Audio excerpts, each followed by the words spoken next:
सभी योनियों में केवल इंसान ही कमाता है। बाकी सबको भोजन कौन देता है और कहाँ से मिलता है? हम दिन रात कमाने में लगे रहते हैं और फूले नहीं समाते हैं। स्वयं विचार करना, खोए हुए हम खुद हैं, ढूंढते भगवान को हैं। नमस्कार दोस्तों, प्रेमी मार्ग यूट्यूब चैनल पर आपका स्वागत है। यह आपके परिवार का ही चैनल है। इस चैनल को बनाने चलाने का उद्देश्य सिर्फ यही है कि हम और आप किस्से कहानियाँ सुनकर, देखकर, प्रेरणा लेकर अपनी ज़िंदगी को अच्छे ढंग से जीना सीख लें। इस वीडियो के द्वारा हम और आप समाज, संसार, परिवार, रिश्तेदार, दोस्त, पड़ोसी सभी का भला और मदद कर सकते हैं।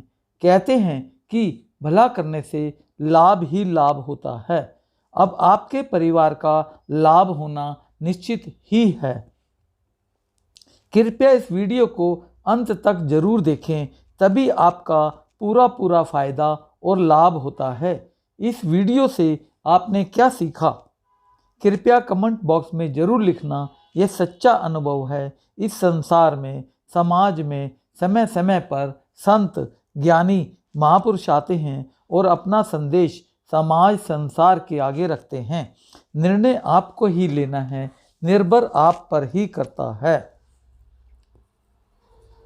एक बार मेरा दोस्त मेरे घर में आया और बातचीत के दौरान उसने बोला, मुझे छोटी छोटी बात पर गुस्सा आता है।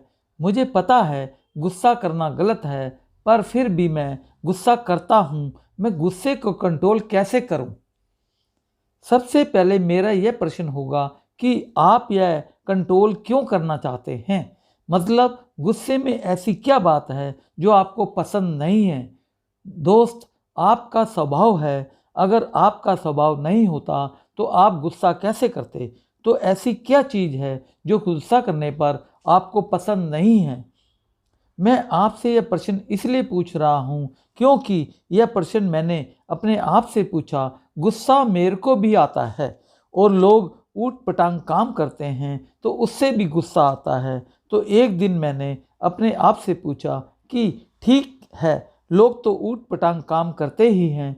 अब जिसकी समझ में नहीं आया कुछ ना कुछ तो वो करेगा, वो गलत करेगा, पर तुमको गुस्से से गुस्सा क्यों है?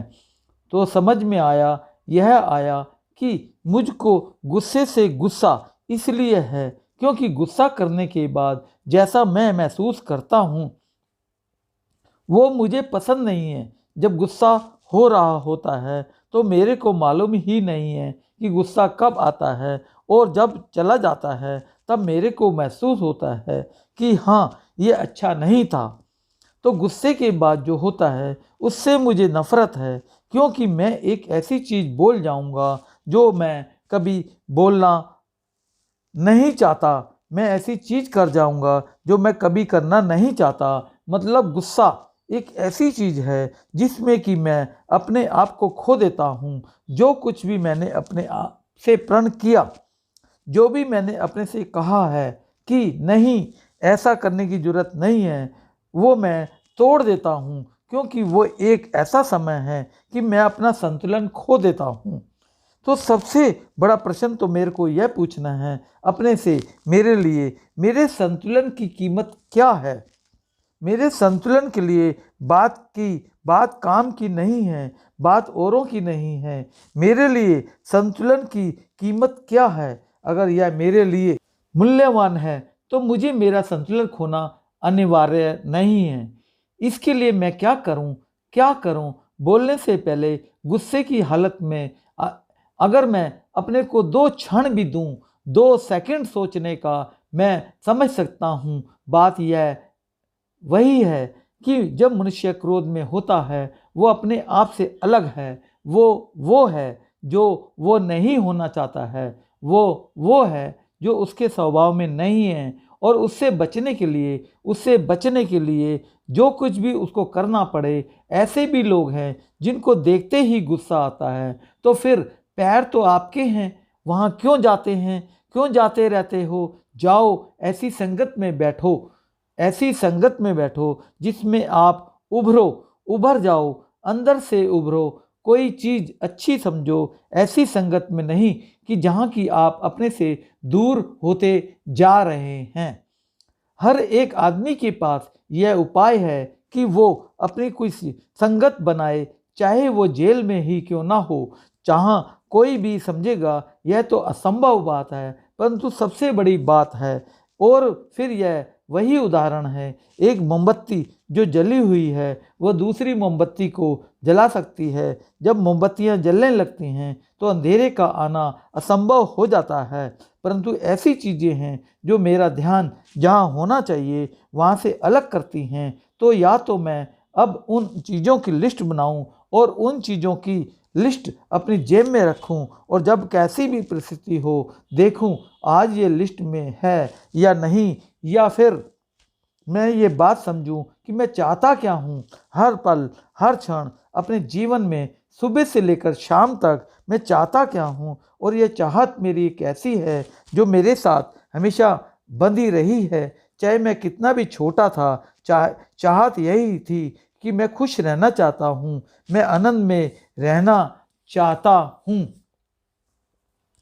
मेरे गुरुजी सतगुरु जी ने मेरे को बताया कि वो आनंद का स्रोत मेरे अंदर है। जिस आनंद को मैं चाहता हूँ वो आनंद का स्रोत मेरे अंदर है, वो बाहर नहीं है। जब बाहर की चीज़ों को बदलना मैंने बंद किया, क्योंकि पहले तो यही था कि मैं ये कर दूंगा तो अच्छा हो जाएगा, ये कर दूंगा तो अच्छा हो जाएगा। और जब अंदर की चीज़ों में ध्यान देना शुरू किया अपने आप, फिर वो जो हृदय रूपी प्याला है वो आनंद से भरने लगा।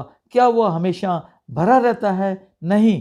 क्या वो परिस्थितियाँ आज भी आती हैं जिनसे कि गुस्सा हो? बिल्कुल, क्योंकि वो चीज़ मेरे को मालूम पड़ गई है कि जो चीज़ चाहिए मेरे को वो मेरे अंदर है। तो मैं कम से कम उस तरफ कोशिश तो कर सकता हूँ, और जितनी कोशिश मैं करता हूँ अपने अंतर्मुख होने की, अंदर जाने की, अंदर जो मेरे सब सद्भावना है उसको उभारने की, तो वो कोशिश सफल होती है। अगर मैं ऐसी चीज़ की तरफ कोशिश करूं जो संभव नहीं है तो वो कोशिश अपने आप असफल होगी। अब लोग यही सोचते हैं अगर मेरे पास धन हो तो मेरी मुश्किलें सब खत्म हो जाएंगी। देख लीजिए, आप अखबार पढ़िए, टीवी चैनल देखिए, लोग हैं जिनके पास इतना पैसा है कि कई बार उनको खुद नहीं मालूम कि उनके पास कितना पैसा है। तो क्या उनके पीछे समस्याएं नहीं लगी हुई हैं? बिल्कुल समस्याएं लगी हुई हैं। किसी को उनका नाम कीचड़ में ना उछाल जाए, यह उनको समस्या रहती है, चिंता रहती है। समस्याएं तो सभी के पीछे लगी हुई हैं, परंतु एक ऐसी भी जगह है जहाँ समस्या नहीं है। समस्या को हटाने के लिए लोग कोशिश करते आए हैं और सफल नहीं हुए हैं। परंतु जो अंतर्मुख होकर के उस चीज़ को समझते हैं कि आनंद जो मेरे को चाहिए, खुशी जो मेरे को चाहिए, मैं खुश रहना चाहता हूँ, वो मेरे अंदर है, उस तरफ मैं जितनी कोशिश करूँगा वह सब सफल होगी। बाहर की तरफ मैं जितनी कोशिश करूँगा वो सब सफल नहीं होगी।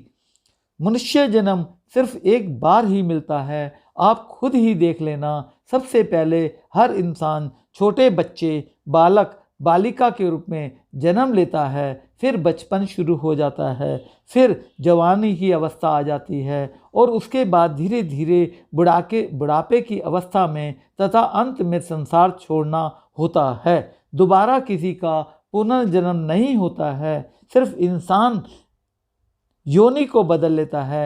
यह वाद विवाद का विषय नहीं है, समझना जरूरी है। आपके अंदर सत्य भी है, चेतना भी है। अभी आप मनुष्य जन्म में आनंद भी ले सकते हैं, ले रहे हैं। इस वीडियो को अपने मित्र, रिश्तेदार, पड़ोसी को शेयर करें, जिससे सभी का भला होता है। कहते हैं कर भला हो भला, अंत भले का भी भला। धन्यवाद।